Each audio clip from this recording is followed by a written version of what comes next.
क्या हाल है साथियों, मैं विकास तोमर आपके अपने trustworthy channel study for civil services पे आज आपके समक्ष लेके आ गए 14 जून का करंट अफेयर हिंदी इंग्लिश दोनों ही भाषाओं में यूपीएससी और अदर स्टेट पीसी एग्जामिनेशन के लिए इंपॉर्टेंट टॉपिक्स प्रीलिम्स और मेंस में जो आ सकते हैं। पर्सनालिटी बेस्ड पहला है टॉपिक राम प्रसाद बिस्मिल जी से संबंधित, बहुत ही ज़्यादा इंपॉर्टेंट फिगर रहे हैं, इनके बारे में बताऊंगा, आपको जोश भर जाएगा बिल्कुल। One nation one ration card, ये जो है स्कीम कहीं कहीं स्टेट्स में लागू नहीं हो पा रही है, जाने की पूरी जात। वाहन परिमार्जन नीति यानी स्क्रैपेज पॉलिसी, पुराने वाहन जो हो रहे हैं इनको स्क्रैप में डालना है, ऐसा बोल रही है गवर्नमेंट। एनविजन, ठीक, एनविजन जो है एक वीनस का मिशन है। अब ये किसका है? यूरोपियन स्पेस एजेंसी का। नासा का हम लोगों ने कौन सा देखा था, याद आ रहा है कुछ? एक दाविंची करके था, दूसरा वेरिटास, याद आया? तो ये चीज है कृषि मशीनीकरण पर उप मिशन योजना, sub mission on agriculture mechanization scheme, ठीक है। तो ये थी हमारे टॉपिक्स आज के जो हमारा इंपॉर्टेंट डे है वो 14 जून को जो होता है वर्ल्ड ब्लड डोनर डे। जरूर ब्लड को आप लोग डोनेट कर सकते हैं, कोई कमजोरी नहीं आती है और आपका जो है खून बढ़िया नया तैयार हो जाता है। यूपीएससी और ईपीएफओ का कंप्लीट पेड ग्रुप हमारा चल रहा है और टेस्ट सीरीज का भी पेड ग्रुप हमारा चल रहा है। अगर आप लोग को एडमिशन लेना है, ज़्यादा जानकारी के लिए 8564880530969606060889 पे कॉल कर सकते हैं। देखिए राम प्रसाद बिस्मिल जी जो हमारा पहला टॉपिक है, क्या गजब के आदमी थे यार, मतलब जबरदस्त। यूपी में शाहजहांपुर नाम आपने सुना होगा, वहाँ के रहने वाले थे। तो अभी आज़ादी का अमृत महोत्सव जो चल रहा है, 75वां जो हमारा आज़ादी का वो होने वाला है, साल आने वाला है, तो उसके लिए कई सारी चीज़ें हो रही हैं। इसमें एक ये चीज़ भी है कि आपका मिनिस्ट्री ऑफ कल्चर ने शाहजहांपुर उत्तर प्रदेश में 11 जून को उनके बर्थ एनिवर्सरी पे काफ़ी अच्छी जो है वहाँ पे सेलिब्रेशंस किया गया। बहुत रिनाउंड फ्रीडम फाइटर थे शहीद राम प्रसाद बिस्मिल। बिस्मिल इनका जो है पेन नेम था, पेन मतलब ये पोएम वेम लिखते थे, जबरदस्त पोएम लिखते थे। अभी आपको इनके बारे में बताना है। देखिए इसमें यूनियन मिनिस्टर जो आप हमारे हैं इंडिपेंडेंट चार्ज प्रहलाद सिंह पटेल। अब अच्छा, ये मिनिस्टर ऑफ स्टेट हैं, इंडिपेंडेंट चार्ज का क्या मतलब है? पहला क्वेश्चन आज का तैयार हो गया है, केवीसी चालू हो गया है। उन्होंने इनको फूल वूल चढ़ाई इनके उस पर, और जो है आपका ये इनके अलावा शहीद ठाकुर रोशन सिंह और शहीद अशफाक उल्ला खान, इन तीनों का नाम कुछ याद आ रहा है किसमें इन्वॉल्व था? काकोरी ट्रेन लूटने में, याद आया कि नहीं आया? काकोरी एक जगह है लखनऊ के पास में, ठीक। राम प्रसाद बिस्मिल जी जो है 11 जून 1897 को जो है पैदा हुए थे और शाहजहांपुर में। काफ़ी अच्छे रिवोल्यूशनरी थे, क्रांतिकारी थे, और इन्होंने ब्रिटिश कॉलोनिज्म जो उपनिवेशवाद था उसके खिलाफ लड़ाई करी। और ये बहुत अच्छी पोएम्स लिखते थे, powerful poems, this word is very important, Urdu और हिंदी में, ठीक। और उनका पेन नेम जो था वो बिस्मिल था। फ्रॉम द एज ऑफ 19, यार हम लोग तो उनसे काफ़ी बड़े हैं, ठीक। और इन्होंने जो है हिंदुस्तान रिपब्लिक एसोसिएशन बनाई थी, जिसको बाद में क्या नाम हो गया था? Hindustan socialist Republican association. अच्छा, जो एचआरए इन्होंने बनाया था ये किसके साथ मिलकर बनाया था? भगत सिंह जी, देखो बड़े बड़े नाम, चंद्रशेखर आजाद जी, ठीक है ना। इन लोग सब लोग के साथ में मिलके इन्होंने कौन कौन सी जो है कॉन्स्पिरेंसी की थी? जैसे काकोरी का मैंने आपको बताया, रोशन सिंह और अशफाक उल्ला खान के साथ में इन्होंने किया था। अशफाक उल्ला खान जी के साथ में मैनपुरी कॉन्स्पिरेसी ना, मैनपुरी पता है कहाँ पे है? आपका जो इटावा है ना उसके आसपास है, मुलायम सिंह यहीं के हैं, ठीक है, आपके सपा वाले। 1918 में यहाँ पे मैनपुरी कॉन्स्पिरेसी की थी। हालांकि जो काकोरी वाली जो उन्होंने कॉन्स्पिरेसी की थी उसकी वजह से इनको जेल में डाला गया और जेल में इनकी डेथ हो गई थी, ठीक। और इन्होंने जो है अपना एक पैम्फलेट चलाते थे, ठीक, जैसे पर्चा टाइप का होता था, उसमें जो है देशवासियों के नाम, और उसमें अपनी ये पोएम लिखी थी इन्होंने, मैनपुरी की प्रतिज्ञा। देख रहे हैं आज भी एक, मतलब ये कहते हैं ना, पेन की बड़ी ताकत है, शब्दों में वो ताकत है जो लोगों को जो है इस तरीके से झकझोर सकती है जो बुलेट नहीं कर सकती। ध्यान रखिएगा, pen is mightier than sword, ये कहावत है, और इसी को ये यहाँ पे देखिए दर्शाते हैं। अभी इनकी जो दो रचनाएं वो बताऊंगा तो आपके अंदर जो है जोश जोश जोश आ जाएगा, हाउस द जोश वाली बात हो जाएगी। देखिए इसमें इन्होंने जो फंड्स चाहिए होते थे जो है रेवोल्यूशनरी एक्टिविटी करने के लिए, तो क्या करते थे, गवर्नमेंट को ही लूट लेते थे, ठीक। तो उसी में इन्होंने काकोरी कॉन्स्पिरेसी करी और फिर जेल चले गए, गोरखपुर जेल में इनकी डेथ हो गई थी 19 दिसंबर 1927 को, 30 साल की उम्र थी। अब देखिए इनकी जो रचनाएं हैं जेल में जो लिखी, मेरा रंग दे बसंती चोला, और दूसरा देखो कितना खतरनाक, सरफरोशी की तमन्ना। अब हमारे अभी कितनी भी कितनी भी आपने मूवीज देखी होंगी ना, सब में ये तो होते ही होते हैं दोनों। और ये दोनों जो है राम प्रसाद बिस्मिल जी के ही द्वारा लिखी गई थी। फ्रीडम फाइटर, ग्रेट ग्रेट, बहुत ग्रेट आदमी थे ये। ठीक, अगला जो है टॉपिक, आज बड़ी अच्छी शुरुआत हुई, मजा आ गया। मतलब मैं इनके नाम बात करते हुए लड़खड़ा रही है मेरी जमाना, इतना मतलब जोश इन्होंने भर दिया। इनके ऐसे लोगों को सुन के, ये गाने आप लोग सुनना, बहुत अच्छे मतलब वो हैं। और एक चीज़ है, जो ये गाने और ये सब होते हैं ना, जो म्यूज़िक है, ये सब जो है लोगों को सड़सठ सड़सठ दिन लोगों ने यार फास्ट रखा इंडियन फ्रीडम के लिए। सोचो कैसे ये सब जो गाने और इन सब से गीत, इन सब से उनको मोटिवेशन मिलता था।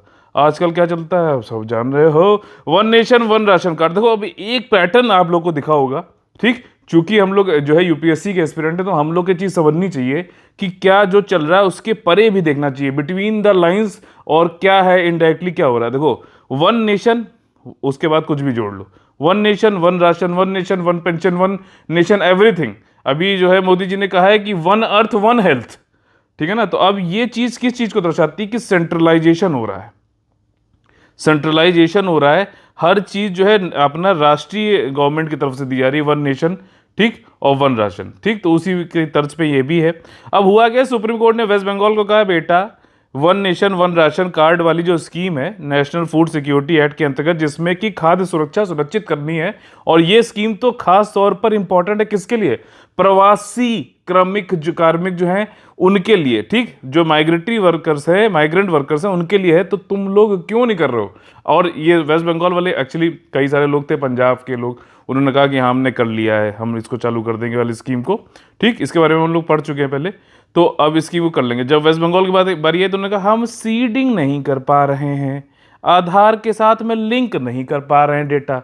उन्होंने कहा देखो ऐसा है, ये सब बच्चों वाले जो है वो मत बताओ, एक्सक्यूज मत दो, इमीडिएटली इसको आप बेनिफिशियरी को जो है हेल्प करने के लिए, खास तौर पे माइग्रेंट वर्कर्स को, जिनको सब्सिडाइज फूड कम्युनिटीज मिले, ठीक, जैसे 3 रुपए का चावल, 2 रुपए का आपको जो है गेहूं मिलता है, और 1 रुपए में मोटा अनाज मिलता है। ये जो माइग्रेंट वर्कर्स हैं जहां भी जाएं उनको बस अपना वो दिखाना राशन कार्ड, उनको भैया मिलना चाहिए फूड सिक्योरिटी। माइग्रेंट्स की तो सबसे ज़्यादा आपको सुरक्षा करने की ज़रूरत है, ठीक। तो महाराष्ट्र पंजाब ने बोल दिया था हमने कर लिया है, अपना वेस्ट बंगाल वाले आए वो बहानेबाजी कर रहे थे, तो उनको डांट दिया जजेस ने सुप्रीम कोर्ट के, ठीक। इसके अलावा जो है देखो, आसाम, छत्तीसगढ़ और दिल्ली भी अभी इम्प्लीमेंट नहीं कर पाए हैं। One nation one ration card क्या है, यही है कि नेशनल फूड सिक्योरिटी एक्ट के अंतर्गत जो माइग्रेंट वर्कर्स हैं, वैसे तो ये एक वेलफेयर स्कीम है, और भी जो वेलफेयर स्कीम है mainly national food security act के अंतर्गत जो भी प्रवासी भारतीय ये आपके माइग्रेंट वर्कर्स हैं, उन सबको जो है फूड मिलना चाहिए। आपका राशन जाए वो गल्ला उठाए अपना खाए वाए, ठीक, उनको दिक्कत नहीं होनी चाहिए। फेयर प्राइस शॉप पे जाकर, उचित मूल्य की दुकानों पे जाके अपना गल्ला उठा सकते हैं। गल्ला बोलते हैं हमारे यहाँ यूपी में, देखते हैं बाकी आप लोग क्या बोलते हैं इसको, ठीक। तो रिफॉर्म जो है स्पेशली एम्पावर करता है, ये काफ़ी सशक्त बनाता है माइग्रेटरी पॉपुलेशन को। अरे यार कोई यूपी वाला महाराष्ट्र जा रहा है, ठीक, कोई जो है तमिलनाडु वाला कहीं जा रहा है, तो उसको और उसके परिवार को राशन वहाँ पे मिले ना यार, क्यों नहीं मिल सकता। जब फूड सिक्योरिटी है तो क्या, जब सबको ही फूड आसानी से मिल सकता तो फूड सिक्योरिटी क्या जो, तो फूड सिक्योरिटी का तो मतलब यही है ना, जब कोई ना मिले तो हमें सुरक्षा, उनको खाद्य सुरक्षा को इंश्योर करना है, ये चीज़ तो तभी है ना। तो ये हमें करना चाहिए माइग्रेटरी पॉपुलेशन के लिए, तो बहुत ज़्यादा जरूरी है। इसके अलावा जो लेबर्स हैं, डेली वेज अर्नर्स है, मतलब कमाया खाया फिर अगले दिन कमाना पड़ेगा, नहीं तो खा नहीं पाएंगे। अर्बन पुअर है, रैक पिकर्स हो गए, ठीक, जो कबाड़ी वाले जैसे आप लोगों को सुना देखा होगा, जिनको हम लोग कहते हैं कूड़ा वाला आ गया। अबे कूड़े वाले तो हम लोग हैं भाई, सब वो तो सफाई वाले जो सफाई कर रहे हैं, वो तो हम लोग उल्टा बोलते हैं। ये चीज़ आप समझ रहे हो कि समझ, ये जानबूझ के ये सब किया गया, ये ढाला गया, हम लोग को पता भी नहीं चलता कि हम क्या कर रहे हैं, ठीक। स्ट्रीट डेवलपर्स हो गए, टेम्पररी वर्कर्स, संगठित और असंगठित जो है क्षेत्रों में जो भी काम कर रहे हैं, सबकी खाद्य सुरक्षा को इंश्योर करने का काम है। One nation one ration card में क्या होता है, इसमें नेशनल पोर्टेबिलिटी है, किसी भी स्टेट में हो। अब इसमें देखो बड़ी अच्छी बात है, बाइलिंगुअल फॉर्मेट है जो आपका राशन कार्ड बनेगा। जैसे आपका मान लीजिए वेस्ट बंगाल से बन रहा है, तो बंगाली लैंग्वेज वहाँ की लोकल लैंग्वेज में होगा, प्लस आपको दूसरी जो लैंग्वेज है वो आपको हिंदी या फिर इंग्लिश में से एक कोई चूज़ करनी पड़ेगी। तमिलनाडु वाला तो तमिल में बनेगा, और दूसरी कोई आपको चूज़ करनी पड़ेगी। तो बट नेचुरल है, तमिलनाडु वाले कौन से चूज़ करेंगे, इंग्लिश। तो देखिए, और इसके अलावा क्या है, 10 डिजिट का नंबर होगा, पहले 2 डिजिट जो है वो ये दिखाएंगे स्टेट का कोड क्या, अगले 2 डिजिट नंबर जो है राशन कार्ड का नंबर क्या है, 2 डिजिट और जोड़ा जाएगा यूनिकनेस बनाने के लिए, ठीक। 35 किलो जो है अनाज इसमें दिया जाता है प्रति गरीब हाउस होल्ड को, बीपीएल हाउस होल्ड को। ठीक, अगला जो हमारा टॉपिक है वाहन परिमार्जन नीति। देखो क्या है, सिंपल सी चीज़ है। यहाँ पर जो हमारी जो फाइनेंस मिनिस्टर हैं, कॉर्पोरेट अफेयर मिनिस्टर हैं, निर्मला सीतारमन जी, इन्होंने ये कहा है कि व्हीकल स्क्रैपेज पॉलिसी, यानी कि जो पुरानी गाड़ियाँ हैं, ठीक, पुरानी में देखो जो कमर्शियल यूज जो हो रहा है, टैक्सी वैक्सी जो होती हैं, उनको तो 15 साल में, और जो पर्सनल वाली हैं उनको 20 साल के बाद उनकी चेकिंग होगी कि भैया फिटनेस है कि नहीं है, और अगर फिटनेस नहीं है तो स्क्रैप करो, स्क्रैप करो और उनको हटाओ। इससे क्या होगा, देखो एक तो ये है कि जो खराब हो जाती हैं गाड़ियाँ, इनमें धुआं ज़्यादा निकलने लगता है, तो एक तो क्लाइमेट चेंज की दुहाई दी गई है यहाँ पे। दूसरी चीज़ क्या है कि जो है ऑटो, मेन मोटिव यही है, ऑटोमोटिव जो सेक्टर है हमारा, ठीक, आपका कार बनाने वाली कंपनियां, ये सब लोग को जो है बढ़ावा बहुत नीचे चला गया। कोविड के टाइम पे तो और डूब गया, पहले भी डूब रहा था। तब जो है सिर्फ निर्मला सीतारमन जी ने ही कहा था कि मिलेनियंस जो होते हैं, मिलेनियंस समझ रहे हो ना, जो 1990s के बाद जो पैदा हुए हैं, ये लोग कार नहीं खरीदते हैं, ओला उबर कर लेते हैं। ठीक है, तो ये काफ़ी उस समय बहुत ही विवादास्पद जो है ये इनका जो है कथन था। तो अब लेकिन जो है फिर से अब कोविड का बहाना मिल गया, तो सबको जो पाप धुल देगा। और इन्होंने यहाँ पे कहा है कि व्हीकल स्क्रैपेज कराओ, ताकि ऑटोमेटिव जो हमारी ऑटोमोबाइल जो हमारा सेक्टर है उसको जो है बढ़ावा मिल सके। मेन मोटिव यही है। और इसके अलावा क्लाइमेट चेंज को बढ़ावा होगा, अच्छी माइलेज वाली गाड़ियाँ लाई जाएंगी, ये सब होगा। इसमें हालांकि जो है काफ़ी चैलेंजेस भी हैं। चैलेंजेस क्या है कि भैया स्क्रैप करने के लिए लोगों के पास, आपके पास इंफ्रास्ट्रक्चर ही नहीं है, कहाँ जाओगे स्क्रैप करने के लिए, और लोग जो पुरानी बेचते भी नहीं है यार, पता भी नहीं चलता है। तो ये सारी चीज़ें इसमें हैं। हालांकि जो है इन्होंने ये अभी कहा है कि स्क्रैप करो, रोड कनेक्टिविटी अच्छी करो, एस्पिरेशनल डिस्ट्रिक्ट और हिली एरियाज़ में खास तौर पे, ठीक। और इसमें यही गवर्नमेंट फंडेड है, रिप्लेस करना है ओल्ड व्हीकल्स को इंडियन रोड से। जॉब अपॉर्चुनिटी, हाँ ये तो भूल ही जाते हैं भाई, ये तो हर चीज़ में होता है, बस दिखता नहीं है, ठीक। बेरोजगारी जो है, मतलब इसमें रोजगार भी उत्पन्न किया जाएगा, बूस्ट की जाएगी डिमांड की, नए व्हीकल खरीदो भैया जी। और ये कई जगह जो है यूएसए, जर्मनी, कनाडा, चाइना, इन सब पे ये सारी चीज़ें अपनाई गई हैं। और गडकरी जी ने भी ये कहा है कि ये स्क्रैपेज पॉलिसी जो है काफ़ी दिनों से हम इसका इंतजार कर रहे थे, और इसको जो है लोकसभा में इन्होंने पारित कर दिया है। 15 साल जो है वाणिज्यिक जो व्हीकल्स होते हैं, यानी कमर्शियल व्हीकल, और पर्सनल 20 साल से ऊपर वालों को मैंडेटरीली, मतलब कि मतलब ज़बरदस्ती तो नहीं, मतलब अनिवार्य है कि उनको जो है वो करना पड़ेगा, स्क्रैप करना पड़ेगा, अगर वो फिटनेस और एमिशन टेस्ट पास नहीं करते हैं, ठीक। काला धुआं फेंकती हुई गाड़ियाँ देखी हैं आपने कभी, गजब होती हैं भाई साहब, ठीक। तो उन सबको जो है करना है। इससे यही है कि आपका जो ऑटोमोटिव सेक्टर जो है, ये सब जो है बढ़ जाएगा, ठीक। मिनिस्ट्री ऑफ रोड ट्रांसपोर्ट के अनुसार देखा जाए तो 30% क्या बढ़ेगा, ऑटोमोबाइल इंडस्ट्री बढ़ेगी, ठीक। और क्या क्या बढ़ेगी, एक्सपोर्ट कंपोनेंट भी हमारा बढ़ेगा। इसके अलावा जो है स्टील, हमको स्क्रैप्ड मटेरियल मिल जाएगा, जैसे कि स्टील। अब यहाँ पे देखो स्क्रैप मटेरियल से क्या होता है, देखो 3R, ये वैल्यू एडिशन है। 3R हमारा क्या है, रिड्यूस, ठीक, रीयूज और रिसाइकिल। तो अगर हम यहाँ से कार से निकाल के उसका प्लास्टिक, रबर, एल्युमिनियम, स्टील निकाल के दोबारा यूज़ कर रहे हैं, तो क्या हो रहा है, ये रिसाइकिल हो रहा है। क्यों? क्योंकि आप उस सिस्टम में दोबारा इसको इनपुट कर रहे हो, ठीक। पानी जैसे मान लीजिए डोमेस्टिक हमने यूज़ किया, फिर चला गया, फिर उसको ट्रीटमेंट करके फिर से उसको यूज़ कर लिया, मान लीजिए पेड़ पौधों में पानी देने के लिए, तो वो क्या हुआ, रीयूज हुआ। इनके बीच में डिफरेंस और में आ रहा ना। रिड्यूस क्या है, मान लो आप जो है कहीं पे जाना चाहते हो, आप कार से चलते हो, ठीक है। अगर पास में जाना है तो यार क्यों कार दिखानी है, अपनी जो है साइकिल उठा लो, है ना, उसमें कोई छोटे थोड़े ना हो जाओगे। साइकिल वो मोटे टायर वाली खरीद लो जाके, वो भी तो सस्ती तो आती नहीं है। तो आपको क्या है, वो रिड्यूस करो। तो ये सारी चीज़ें मिलके 3R प्रिंसिपल क्या होता है, इन्वायरमेंट फ्रेंडली। कभी भी इन्वायरमेंट का क्वेश्चन कोई आए तो आप लोग ये लिख सकते हो। और आप लोग के लिए 3R मैं आज दे रहा हूँ आपको, बहुत अच्छे अच्छे। इसमें पहला अंत्य क्या है, रिवाइज, ठीक। दूसरा अंत्य क्या है, रिवाइज। और तीसरा क्या है, रिवाइज, ठीक। 3R याद हो गई, रिवीजन करो करो खूब करो। जो रात को सोते समय भी रिवीजन होना चाहिए, समझ में है, मतलब आपको चलते रहे, हाँ ये सब खत्म हो गया। तो ये बात थी स्क्रैप मटेरियल वाली, ठीक, ये वाली चीज़ है। अच्छा, इसमें देखो मेन कितना बढ़ रहा है ये छोड़ो। इसमें ऑटोमोबाइल सेक्टर, टोटल इंडस्ट्री 30% बढ़ेगी, एक्सपोर्ट कंपोनेंट, स्क्रैप मटेरियल, ठीक। प्रमोट कितने डेटा याद करोगे, 30%, 40% कितना याद कर सकते हो।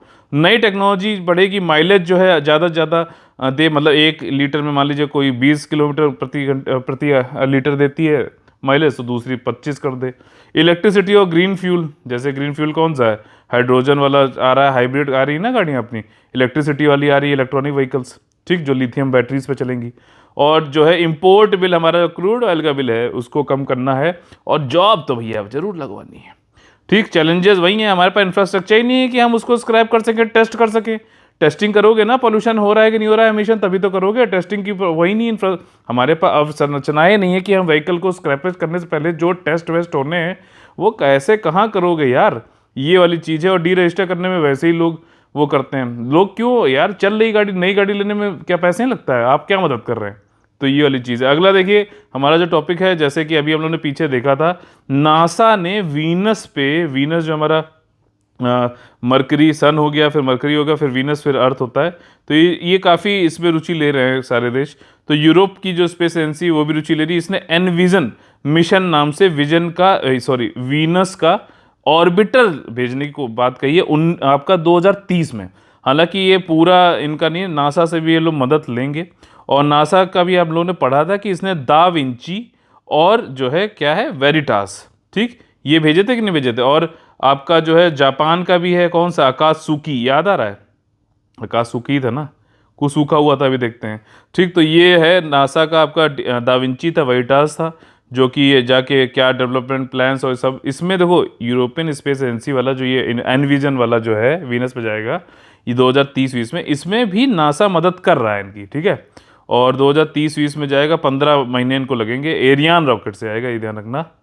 अब इसमें कई सारे जो है, इसमें जो है आपके एनविजन में कई सारे इंस्ट्रूमेंट होंगे।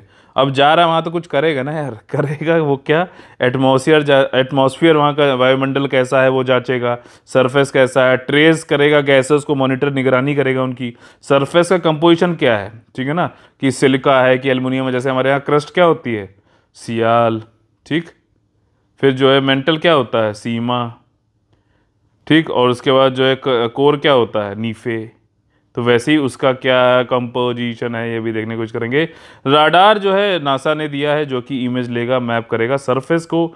और वीनस, इसके बाद देखो इससे पहले भी जो, ये तो अभी जा रहा है मिशन, इससे पहले यूरोपियन स्पेस एजेंसी ने एक मिशन भेजा था वीनस पर, वीनस एक्सप्रेस के नाम से, 2005 से 2014 तक रहा था। इसने वहाँ के वायुमंडल में जो है शोध किया था, और वहाँ पे वॉल्केनिक जो हॉट स्पॉट्स हैं उनके बारे में देखा था। ठीक, एक ये पिक्चर बहुत ही बढ़िया लगी मुझे, और ये वाली इसमें क्या है, कुछ इंटरेस्टिंग फैक्ट्स बताएंगे, तो उनको मैं यहाँ पे आपको जरूर बताऊंगा। देखिए क्या है, पहला तो कि जो मरकरी है, ठीक, उस पे वैसे ही क्रेटर्स हैं, गड्ढे हैं, जैसे कि मून पे दिखते हैं। अर्थ है, अर्थ का देखो धीरे धीरे क्या हो रहा है, जो रोटेशन है जो घूमती है west to east, west to east, ऊपर देखोगे तो एंटी क्लॉकवाइज, वो जो है धीरे धीरे स्लो होता जा रहा है। तो 25 घंटे का दिन होगा, अब कब मालूम है, 140 मिलियन ईयर्स बाद, मतलब 14 करोड़ साल बाद, ठीक है। तो चिंता मत करिए बिल्कुल भी, हमारी यहाँ अस्थियां भी नहीं होंगी यहाँ पर, ठीक। बाकी जो है वीनस क्या है, वीनस में तो ये एक तो जैसे हम लोग वेस्ट टू ईस्ट घूमती है अर्थ, ठीक, ये ईस्ट टू वेस्ट घूमते हैं। और एक दिन जो कितने दिन, एक इनका जो दिन होता है वो अर्थ के कंपेरिजन अगर देखा जाए तो कितने दिन का होता है, याद आ रहा है कुछ, 243। क्यों नहीं याद आया आपको, बताइए, ध्यान नहीं दिया क्या। ठीक, मैंने कहा है कि रिवीजन जरूर करिए, 3R याद रखना, रिवीजन रिवीजन रिवीजन। और देखो जो सन है, सन में सब, सन किससे बना हुआ है, जो सूरज है, हाइड्रोजन से, 75% तो हाइड्रोजन है, और बाकी जो है वो हीलियम है। हीलियम किससे बनता है, हाइड्रोजन से ही, ठीक। इसके बाद आप देखोगे अगर, तो ये जुपिटर, जुपिटर में एक ग्रेट रेड स्पॉट है, देखो ये जो दिख रहा है, ये इतना बड़ा है कि भाई साहब इसमें 3 अर्थ समा जाएं। कितने मतलब इंटरेस्टिंग फैक्ट जो आपने शायद नहीं सुने, इसलिए मैंने इसको यहाँ पे, काफ़ी मुझे अच्छा लगा, तो ऐसी फैसिनेटिंग चीज़ें सुनने पढ़ने में।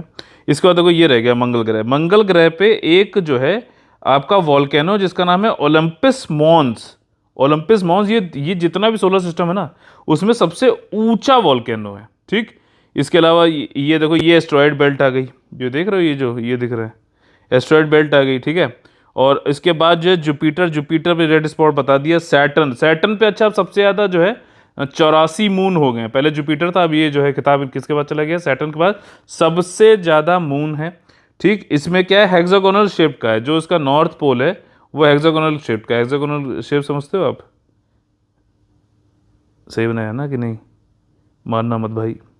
हाँ, हेक्सागोनल मतलब 6 साइड्स होती हैं इसकी, ठीक है, अपना कर लेना। अच्छा ये देखो, यूरेनस तो दारू पी के पड़ा हुआ है, औंधा पड़ा हुआ है, सब के सब ऐसे हैं। ये भाई साहब जो है उल्ट ऐसे पड़े हुए हैं, ये ऐसे हैं, मतलब देख रहे हैं, ठीक, मुंह नीचे है इनका, ठीक। तो ये इसकी काफ़ी फैसिनेटिंग बात है। और नेपच्यून, नेपच्यून में क्या है कि मीथेन पाया जाता है, और मीथेन जो इसके एटमॉस्फेयर में, और मीथेन पाने की वजह से क्या है, जो भी रेड लाइट होती है, जैसे विजुअल लाइट जो है किससे बनी होती है, विबग्योर से, ठीक है, विबग्योर से बना होती है ना, तो उसमें सबसे ज़्यादा तो हमें रेड इसलिए दिखती है क्योंकि सबसे ज़्यादा जो है डिस्पर्स कम होती है ये, ठीक नहीं, ठीक नहीं है। देखो ये इसकी जो रेड होती है इसमें इसकी सबसे ज़्यादा वेवलेंथ होती है, तो एनर्जी सबसे कम होती है, तो ये स्कैटर सबसे कम होता है, एनर्जी बहुत कम है इसके अंदर। सबसे ज़्यादा एनर्जी किसमें होगी, इस विजुअल लाइट में, वॉयलेट की। अब जो रेड लाइट है वो तो सब मेथेन जो है इसको एब्जॉर्ब कर लेता है, तो क्या दिखता है फिर, ब्लू लाइट दिखती है। अच्छा, ब्लू लाइट ही क्यों दिखती है, ऑरेंज और येलो क्यों दिखता है, ठीक बताइए। और हमारा स्काई जो है ब्लू क्यों दिखता है, जैसे कहते हैं ना, और ब्लू है पानी पानी, खैर वो तो इतना लॉजिकल नहीं है। जापान का देखिए, मैंने कहा था ना कुछ सूखा हुआ, जापान अकात्सुकी ही है जो वीनस के एटमॉस्फेयर को लर्न कर रहा है मतलब याद कर रहा है, स्टडी कर रहा है 2015 से। साइंटिस्ट क्यों इंटरेस्टेड है भैया वीनस में, मुझे इनके तर्क काफ़ी अच्छे लगे। और देखो अर्थ और वीनस जो है एक जैसे ही हैं, लेकिन फिर भी काफ़ी डिफरेंटली ये लोग इवॉल्व हुए हैं, इनका कंपोजिशन साइज़ काफ़ी मतलब सेम होने के बावजूद भी। और इसमें अगर देखा जाए तो वीनस का एक्सपीरियंस, अगर हम इसको, हमें जानना जरूरी है, क्यों, क्योंकि वीनस हम लोग मतलब एक ही साइज़ के हैं, ज़्यादा दूर भी नहीं है, अर्थ से ज़्यादा करीब गोल्डीलॉक्स जोन में भी आते हैं, फिर भी वीनस में आज जो है ऐसा क्यों हाल हो गया, क्योंकि वीनस का जो है सबसे गर्म भी है, मरकरी भले ही जो है सबसे पास सन के, लेकिन सबसे गर्म कौन है, वीनस है, क्योंकि उसका वायुमंडल क्लाउड्स इतने ज़्यादा थिक है कि बहुत ज़्यादा गर्म रहता है। तो अभी हम लोग क्या बात कर रहे हैं आजकल, क्लाइमेट चेंज की। क्या ऐसा हमें जानना इसलिए भी जरूरी है कि अगर हम लोग क्लाइमेट चेंज को ढंग से नहीं रोक पाए तो क्या ऐसा तो नहीं कि हमारा जो है फ्यूचर जो है वीनस दिखवा रहा है, समझ रहे हो, तो हमारा भी क्या ऐसा हाल हो सकता है क्या ग्रीन हाउस इफेक्ट की वजह से, तो हमें इसके बारे में जानना चाहिए।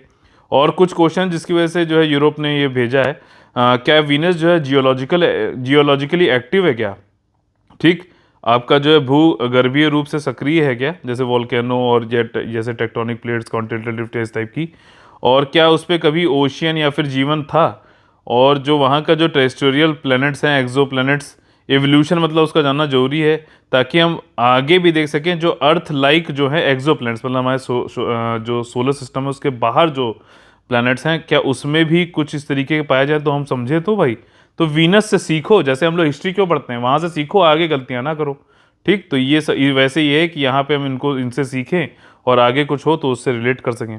वीनस के बारे में मैंने पहले भी कई बार बताया, थिक क्लाउड है इसलिए काफ़ी गर्म है, स्कैटर लाइट और कर देता है, काफ़ी चमकीला भी है और मून के बाद में। और वीनस जो है सेकंड क्लोजेस्ट लेकिन सबसे ज़्यादा गर्म है, और ये जो इसके वायुमंडल की वजह से काफ़ी थिक है, ठीक। अगला जो टॉपिक है हमारा कृषि मशीनीकरण, और इसी से आज क्वेश्चन भी है, तो ध्यान से सुनना, ध्यान से पढ़ना जरूरी है, एग्रीकल्चर पे कुछ ना कुछ क्वेश्चन आएगा ही आएगा, ठीक।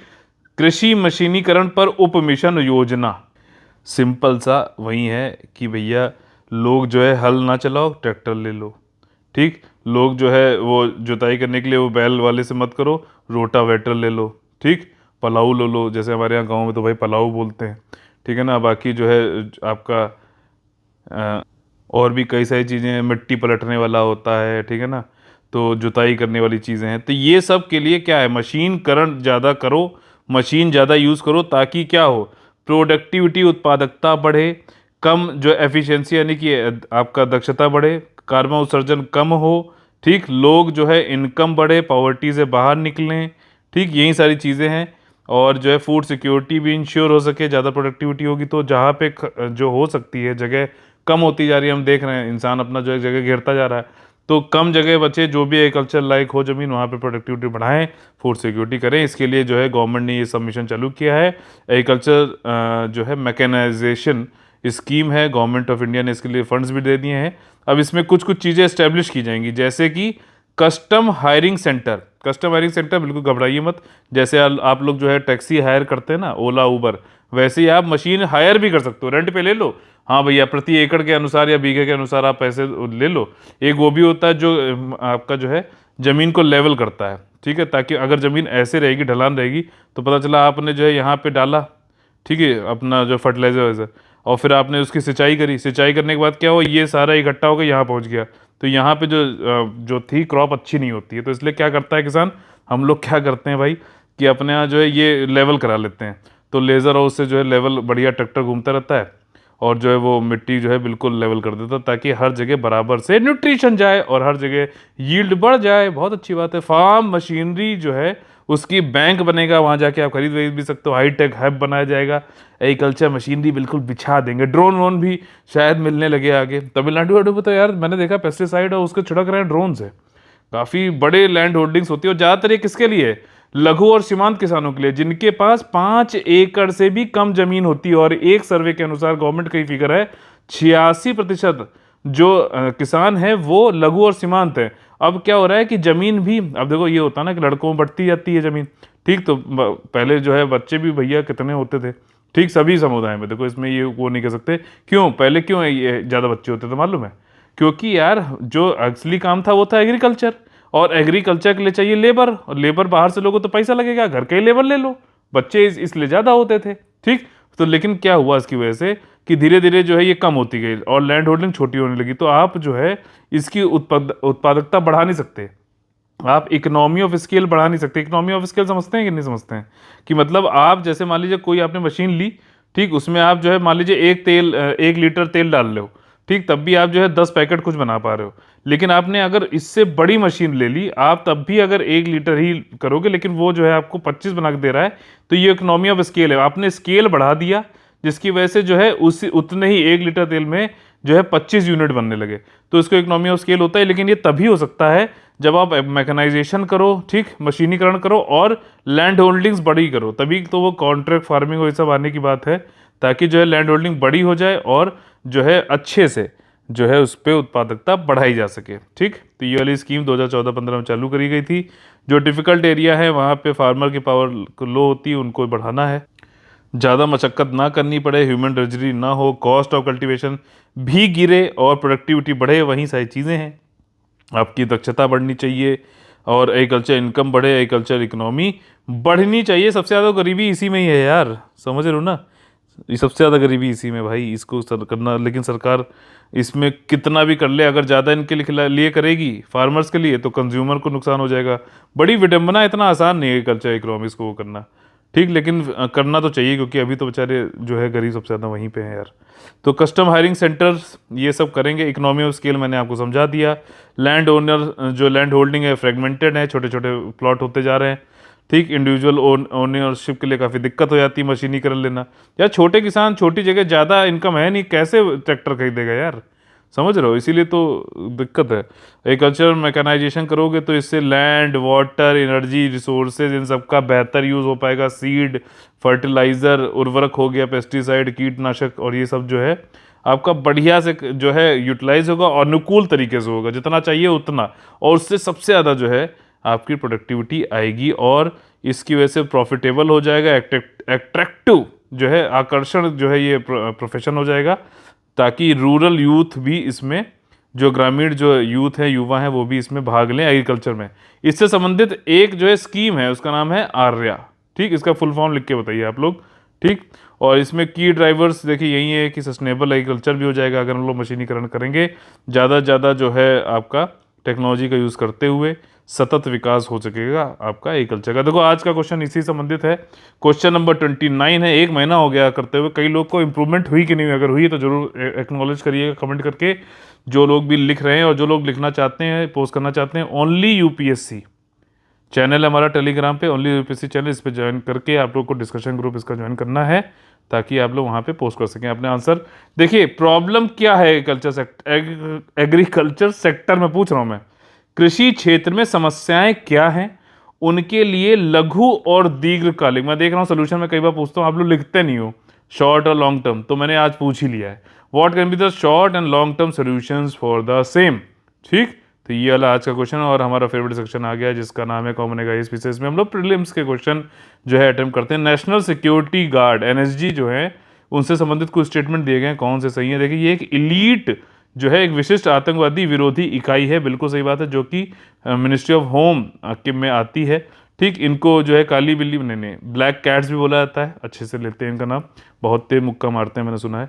इसके बाद ये है कि it was formed on 22 September 1986 under the national security guards act 1986। तीनों ही स्टेटमेंट इसमें सही है। देखिए अभी क्या हुआ है कि एनएसजी ने एक मेमोरेंडम ऑफ अंडरस्टैंडिंग जो है साइन किया किसके साथ में, राष्ट्रीय रक्षा यूनिवर्सिटी के साथ में, ताकि जो उनकी कोर कंपिटेंसी है, जो क्षमताएं हैं, उनको जो है और मजबूत किया सके। मेन उद्देश्य वही है कि जो इंडियन स्टार्टअप हैं वो लोग भी कुछ टेक्नोलॉजी भैया डेवलप करो ना सिक्योरिटी के लिए भी। तो इसी संबंधित मैंने और आप लोग से आज जो है आप लोग से क्वेश्चन पूछे हैं कि बताइए स्पेशल प्रोटेक्शन ग्रुप क्या है, ठीक, कोबरा क्या है और ग्रेहाउंड क्या है। ठीक, वैसे तो कोबरा एक सांप होता है, ग्रेहाउंड एक कुत्ता होता है, लेकिन यहाँ पे हम बात कर रहे हैं नक्सलिज्म से संबंधित। ठीक है, तो ये दो फोर्स हैं, कहाँ की है, मैंने क्या सभी कुछ बता दिया। ये दो फोर्सेज है, कोबरा और ग्राउंड, दो फोर्सेज हैं नक्सलिज्म से निपटती हैं। कहाँ किसने क्या बनाई है बताइएगा। ठीक, इतना ही बता दिए। क्रोसेरास की एक जो है ग्लोबल वैश्विक कौशल रिपोर्ट एक आई है, और इससे संबंधित कौन से इस कथन सही है ये बताना। स्विट्जरलैंड टॉप पे आया भाई साहब, और लग्जमबर्ग और ऑस्ट्रिया जो है ये इसके बाद दूसरे और तीसरे नंबर पे आए हैं 2021 की रिपोर्ट में। क्रोसेरा जो ग्लोबल स्किल रिपोर्ट है, पहला वाला स्टेटमेंट सही है कि गलत है बताइए। क्या स्विट्जरलैंड हो सकता है क्या? सिंगापुर तो नहीं है। ठीक, तो defines the skill proficiency in 3 categories, 3 category इसमें ली हैं, बिजनेस, व्यवसाय प्रौद्योगिकी और डेटा विज्ञान। ठीक, बिल्कुल सही बात है। इंडिया की रैंकिंग 50वीं आई थी, नहीं गलत, 67 आई थी, तीसरा गलत, तो ये गलत, ये गलत। ए आंसर यहाँ पे सही हो जाए क्योंकि सही पूछा गया। इंडिया की रैंकिंग थी 67। इंडिया जो है एशिया में भी 16 नंबर पे था, फिलीपीन और थाईलैंड से तो आगे था, लेकिन सिंगापुर और जापान से पीछे था। फर्स्ट कौन आया था? स्विट्जरलैंड। इसी के साथ में हम लोग आज का सेशन खत्म होता है। अगर आप लोग को पसंद आया तो प्लीज लाइक का बटन तोड़िए। आज तो बिस्मिल जी के नाम पे हो गया भैया पूरा आज का लेक्चर। इसमें तो सरफरोशी की तमन्ना अब हमारे दिल में, बोल तेरे दिल में क्या है, ठीक है, वो वाली चीज़ है। और इसमें जो है आप लोग शेयर करिए, सब्सक्राइब करिए, और जो है लोगों को जोड़िए इस मिशन में जो हम लोग रोज़ सुबह करंट अफेयर को पढ़ के करते हैं पूरा। ठीक, तो ये चीज़ है। बाकी आप लोगों को अगर हमारा कंटेंट और गाइडेंस अच्छा लगता है तो आप लोग हमारे साथ जुड़ सकते हैं पेड ग्रुप में, और कंप्लीट पेड ग्रुप भी है, टेस्ट सीरीज का पेड ग्रुप भी है, यूपीएससी और जो है आपका ईपीएफओ, इन दोनों के चल रहे हैं। 85648805309696060689 पे आप लोग कॉल कर सकते हैं। ठीक, और देखिए रहा नहीं गया, सरफरोशी की तमन्ना अब हमारे दिल में है, देखना है जोर कितना बाजुए कातिल में है। इस जज्बे के साथ में आज अपना ये ख़त्म करते हैं लेक्चर। आप लोग से विनती है, आप लोग से रिक्वेस्ट है कि आप ना खून खौलाओ और पूरे डेडिकेशन के साथ में कल सुबह मिलेंगे फिर से 6 बजे तक। तब तक पढ़ाई करो, खूब पढ़ो, खूब बढ़ो, और लगातार इसी तरीके से जो है मेहनत करते रहो। जय हिंद, जय Bharat, all the very best है। वंदे मातरम।